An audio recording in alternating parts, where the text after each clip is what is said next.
RJD लालटेन का 0 MP है। तो ना आपको विकास मिला, ना आपको भागीदारी मिली, ना भाजपा को हरा पाए। लेकिन आपकी जो कौम है उसकी राजनीतिक सलाहियत इतनी कम है कि वो मानने को, सुधरने को तैयार नहीं है। आप कहते हैं कि हम बड़ा इमोशनल कौम हैं, हम लोग इमोशनल आदमी हैं। भैया आप इमोशनल नहीं हैं, ये आपकी मूर्खता है।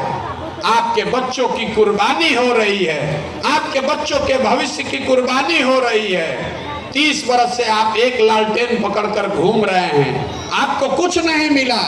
लेकिन ना आपको दाहिने देखना है ना बाएं देखना है, आपको तो उसी पर चलते रहना है। इसीलिए ये बात बताने आए हैं, वोट हमको आपका चाहिए नहीं, जिसको मन है उसको वोट दीजिए।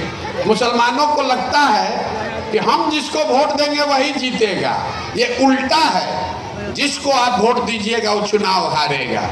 आप लालू को दिए तो लालू हारे, आप अखिलेश को दिए तो अखिलेश हारे, आपने कांग्रेस को दिया तो कांग्रेस हारी। जब तक आप इस बात को समझिएगा नहीं, राजनीति सिर्फ वोट नहीं है।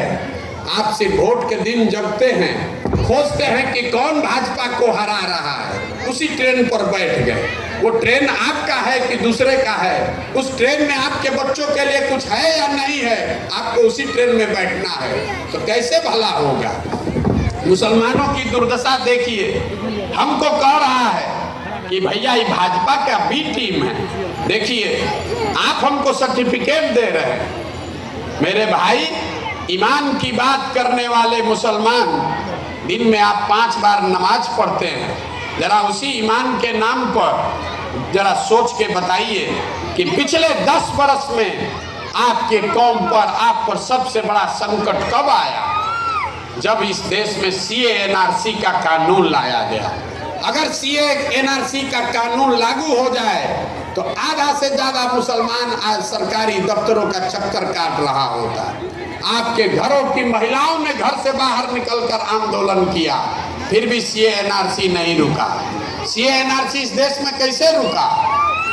सीए एनआरसी रुका 2 मई 2021 को, जिस दिन भाजपा को बंगाल में शिकस्त दी गई। यहाँ से बैठकर तारीख नोट करके जाइएगा। 2 मई 2021 को जिस दिन भाजपा को बंगाल में हराया गया, उसके बाद से इस देश में सीए एनआरसी का चर्चा नहीं है। तो जरा अपने उसी ईमान के नाम पर याद करके बताइए कि जब बंगाल में लड़ाई लगी तो आपका कौन रहनुमा आपकी मदद करने आया? आप तो खुद अपने घर में बैठे हुए थे कोरोना के डर से। लालू जी नहीं गए थे बंगाल, राहुल गांधी, तेजस्वी यादव नहीं गए थे, अखिलेश यादव नहीं गए थे। दीदी के अपने लोग, पूरा टीएमसी छोड़कर भाजपा में डर के मारे भाग गया। जब पूरा देश ने कहा कि भाजपा को बंगाल जीतने से कोई नहीं रोक सकता है, तब ये लड़का प्रशांत किशोर ने खड़ा होकर कहा कि भाजपा को बंगाल जीतने नहीं देंगे, हराएंगे ही नहीं, 100 के नीचे रखेंगे। और अगर 100 भाजपा को 100 सीट आ गया तो जीवन में संन्यास ले लेंगे। हमने भाजपा को हराया, उनको 77 पर उतारा, और आप बांट रहे सर्टिफिकेट हमको कि हम भाजपा का बी टीम हैं। अरे भैया, आपका दुर्दशा सुधरने वाला नहीं है। आपके कौम में इसीलिए कहा गया है कि जिस कौम में रहनुमाओं की समझ ना हो, उन पर जालिम हुक्मरानों को मुसल्लत कर दिया जाता है। आपको कोई समझ नहीं है और आप मानने को तैयार नहीं है। मुसलमानों के दिमाग में चिंता बहुत है, चिंतन नहीं है। चिंता बहुत है, भाजपा से घबराए हुए हैं, लेकिन लड़ने के लिए क्या करना है वो कुछ नहीं करना चाहते।